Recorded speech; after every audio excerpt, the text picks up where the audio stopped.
Previous আমার পিছনে আপনারা অসংখ্য হাঁস দেখতে পাচ্ছেন।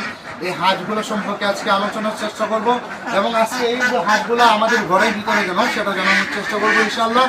তো আপনারা আমার সঙ্গে তখন আপনারা এই হাঁস সম্পর্কে জানতে পারবেন এবং হাঁসের কামার করার যে ধারণা রয়েছে বা হাঁসের কামারটা কীভাবে শুরু করবেন, বা অনেক নতুন উদ্যোক্তা রয়েছেন যে হাঁসের কামারটা শুরু করতে চাচ্ছেন কিন্তু কীভাবে শুরু করবেন সেটা ভেবে পাচ্ছেন না, বা কোন জাতের হাঁসটা দিয়ে কামার শুরু করবেন সেটাও আপনি ভেবে পাচ্ছেন না।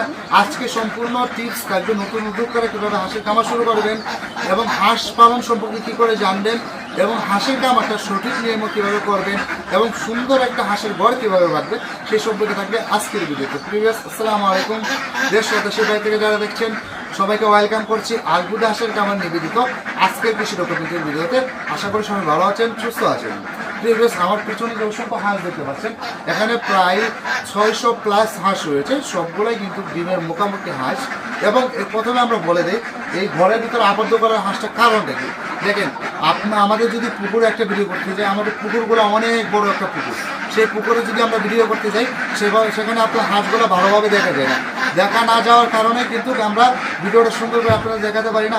ভিডিওটা সুন্দর করে না দেখানোর কারণেই কিন্তু আপনারা হাঁসটা সুন্দর করে দেখতে পারেন না। সেই জন্য কিন্তু আজকে এই ঘরের ভিতরে হাঁসটাকে সুন্দর করে আবদ্ধ করছি আমরা, শুধু জাস্ট ভিডিও করে আপনাকে হাঁসগুলো দেখানোর জন্য যে হাঁসটা কতটুকু কোয়ালিটিফুল এবং ডিমের মুখে যে আসছে বাস্তব আদৌ সেটা দেখানোর জন্য। কারণ একটা হাঁস দেখলে আপনারা বুঝতে পারবেন যে হাঁসটা কতটুকু কোয়ালিটিফুল এবং হাঁসটা ডিমে আসতে কতদিন সময় লাগবে সেটা অবশ্যই আপনারা বুঝতে পারবেন। আপনি নতুন খামারি না হলেও পুরান খামারি হলেও আপনি বুঝতে পারবেন যে হাঁসটা কতটুকু কোয়ালিটিফুল। অবশ্যই আমাদের কমেন্টে জানিয়ে দেবেন যে হাঁসটা কত সুন্দর এবং কতটুকু কোয়ালিটিফুল।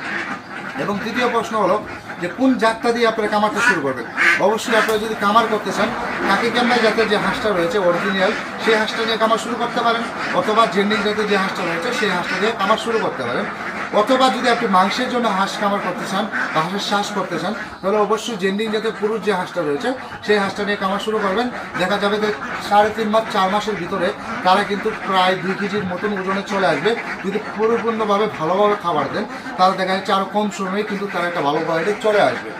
আর যারা চিন্তা করছেন যে ভাই কতগুলা নিয়ে কামারটা শুরু করবো, আপনারা যদি নতুন উদ্যোক্তা হন তাহলে 300 থেকে 500-এর ভিতরে দিয়ে শুরু করেন। যদি পুরাতন কামারি হন তাহলে আপনি যতগুলো ইচ্ছা দিয়ে শুরু করতে পারেন। আর হাঁস কামার ধারণা, আপনি হাঁসের কামার করতে গেলে আপনার প্রথমে যেটা করতে হবে হাঁসের যে খামারটা রয়েছে বা হাঁসের যে ঘরটা রয়েছে সেটা পরিষ্কার একটা পরিচ্ছন্ন ঘর রাখতে হবে। এবং আপনার যে জীবাণু কীটনাশক যেগুলো জীবাণু যে স্প্রেটা রয়েছে আমি ভিডিও স্ক্রিনের সাথে দেখাই দেবো ইনশাআল্লাহ।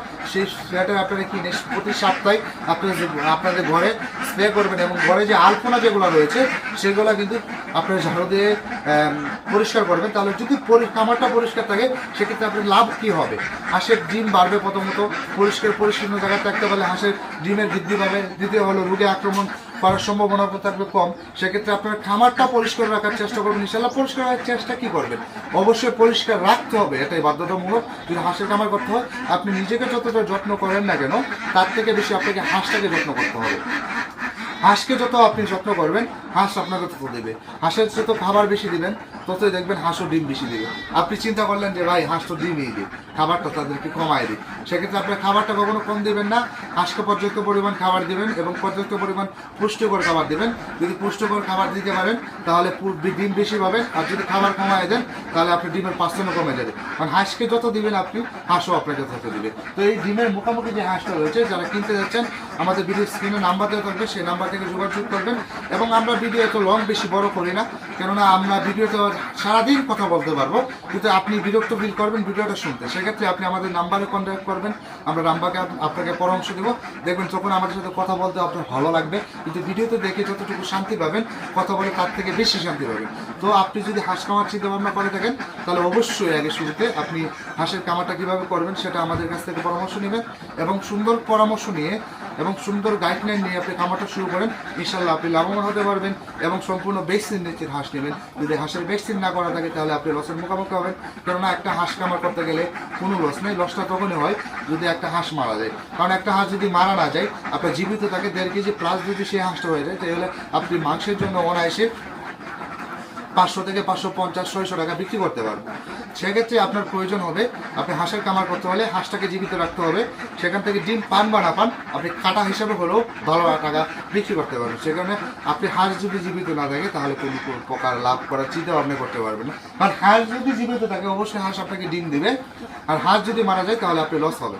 কারণ হাঁস জীবিত থাকলে ডিম না দিলেও সে অন্যভাবে হলেও আপনার আসল না, আসল থেকে আরও দ্বিগুণ লাভবান করে দেবে ইনশাআল্লাহ। তো সবাই ভালো থাকুন, সুস্থ থাকুন। কতটুকু ভিডিওটা বুঝতে পারছেন সেটা হয়তো আমি জানি না, তো যতটুকু বোঝার চেষ্টা করছি পারছি ততটুকু বলতেছি। সম্পূর্ণ আমরা ভিডিও যত বেশি বোঝানো যায় না বা অত বেশি বড় করা যায় না। সেক্ষেত্রে আপনার করণীয় হলো আপনি আমাদের নাম্বার যেটা রয়েছে সেই নাম্বারে যোগাযোগ করবেন, সেখানে আপনাকে সুন্দরভাবে স্পষ্টভাবে আমরা বুঝিয়ে দেবো। তো সবাই ভালো থাকুন, হাঁস কামার করুন, দেশের বেকারত্ব দূর করুন, ভালো থাকুন, সুস্থ থাকুন। এই কামনা নিয়ে শেষ করছি আজকের ভিডিও।